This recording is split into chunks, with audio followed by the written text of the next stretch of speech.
Tsunami వచ్చి 20 ఏళ్లు పూర్తయిన సందర్భంగా విశాఖ పెద్దజాలరిపేట వద్ద సముద్ర తీరంలో మత్స్యకారులు గంగమ్మకు ప్రత్యేక పూజలు నిర్వహించారు. పూజల్లో విశాఖ స్థానిక ఎమ్మెల్యేలు, రాజకీయ నాయకులు కూడా పాల్గొంటారు. సముద్రంలో పాలు, పసుపు నీళ్లు పోసి గంగమ్మకు మొక్కులు చెల్లించుకుంటారు. సునామీ వచ్చిపోయినప్పటి నుంచి సముద్ర తీరంలో పూజలు చేస్తున్నట్టు మహిళలు తెలిపారు. చేపల వేటకు వెళ్లిన వారికి ఎలాంటి ప్రమాదాలు జరగకూడదని, మంచిగా వేట జరగాలని గంగమ్మకు పూజలు చేయడం తమ ఆనవాయితీ అని చెప్పారు. 2004వ సంవత్సరం డిసెంబర్లో సునామీ వచ్చింది. ఒక్కరి ప్రాణానికి కూడా హాని కలగకుండా గంగమ్మ తల్లి మమ్మల్ని కాపాడింది. 20 ఏళ్లు అయింది. అప్పటి నుంచి గంగమ్మ తల్లికి పూజలు చేస్తున్నాం. మమ్మల్ని చల్లగా చూడాలని వేడుకుంటున్నాము అని మత్స్యకారులు గంగమ్మ తల్లితో ముడిపడిన తమ అనుభవాలను చెప్తూ ఉంటారు. 2004 డిసెంబర్ 26వ తేదీ వాతావరణ శాఖ నుంచి ఎటువంటి తుఫాను హెచ్చరికలు జారీ చేయలేదు. ఎక్కడా చినుకు జాడలేదు. కానీ హిందూ మహాసముద్రంలో ఒక్కసారిగా అల్లకొల్లోలం నెలకొంది. ఒక్కసారిగా రాకసి అలలు ఎగసి పడడంతో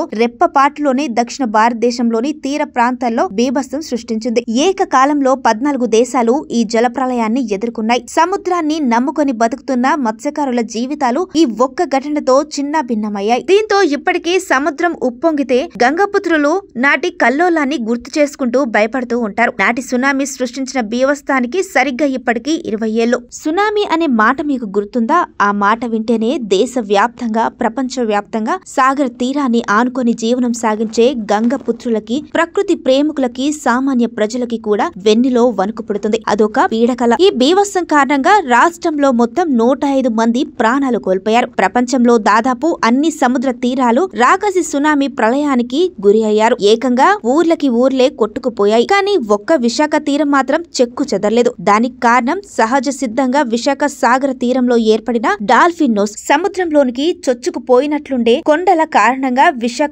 నగరానికి భారీ ప్రాణ ఆస్తి నష్టం తప్పింది. దీనికి గంగమ్మ తల్లి దీవెనలే కారణమని విశాఖపట్నం మత్స్యకారులు నమ్ముతారు. అప్పటి నుంచి ప్రతి సంవత్సరం డిసెంబర్ 26వ తేదీన పెద్దజాలరిపేటలో గంగమ్మ తల్లి జాతరను అంగరంగ వైభవంగా నిర్వహిస్తారు. ప్రతి సంవత్సరం ఆ రోజున పెద్ద ఎత్తున మత్స్యకారులు తీరం వద్దకు చేరుకొని గంగమ్మ తల్లికి పూజలు చేస్తూ ఉంటారు.